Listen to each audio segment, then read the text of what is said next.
Hi అండి, welcome back to our channel. ఈరోజు recipe వచ్చి శనగపప్పు రోటి పచ్చడి ఎలా ప్రిపేర్ చేసుకోవాలో నా స్టైల్లో చూద్దామండి. ఏమైందండి, ముందుగా శనగపప్పు వేయించి పెట్టుకోవాలి. వేయించి పెట్టుకున్న తర్వాత దాన్ని రోట్లో వేసి బాగా దంచాలండి.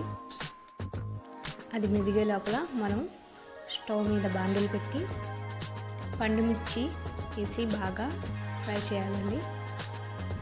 తర్వాత కొంచెం ఆయిల్ యాడ్ చేయాలి.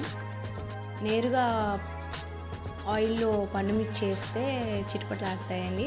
అందుకే ఫస్ట్ కొంచెం దూరగా వేయించుకున్న తర్వాత నూనె యాడ్ చేస్తే కొంచెం తక్కువగా చిటపటలాడతాయి, పగలకుండా ఉంటాయి. తర్వాత దాంట్లోకి ధనియాలు, జీలకర్ర,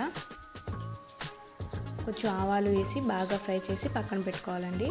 తర్వాత 2 పెద్ద సైజ్ టమోటా సన్నగా తడుక్కొని పాలెంట్లో బాగా వాడ్చుకోవాలండి.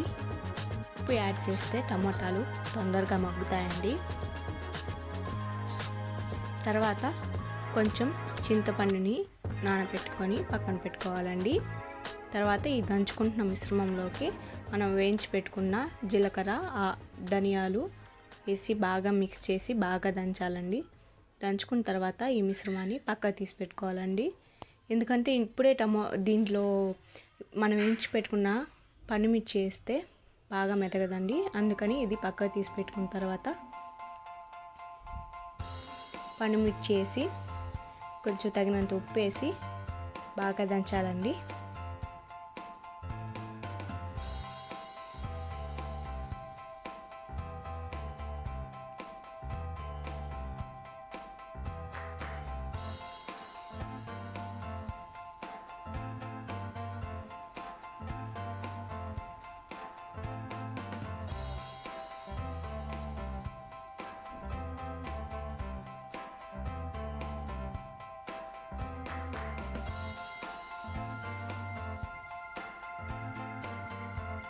ఇప్పుడు మనం నానబెట్టుకున్న చింతపండుని కూడా యాడ్ చేసి బాగా దంచాలండి.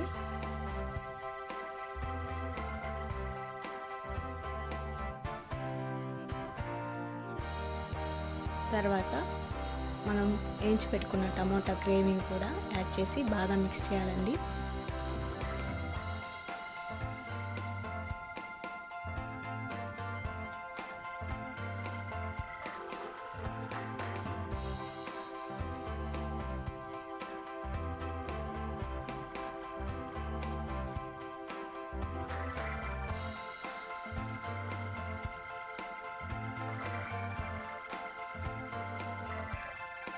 మిక్స్ చేసుకున్న తర్వాత మనం దంచి పెట్టుకున్న పొడిని కొంచెం యాడ్ చేసి కొంచెం పక్కన పెట్టుకోవాలండి. ఎందుకంటే కారం సరిపోతుందో లేదో చూసి యాడ్ చేయాలి. కొంచెం ఉప్పుని యాడ్ చేసుకొని బాగా దంచుకోవాలండి.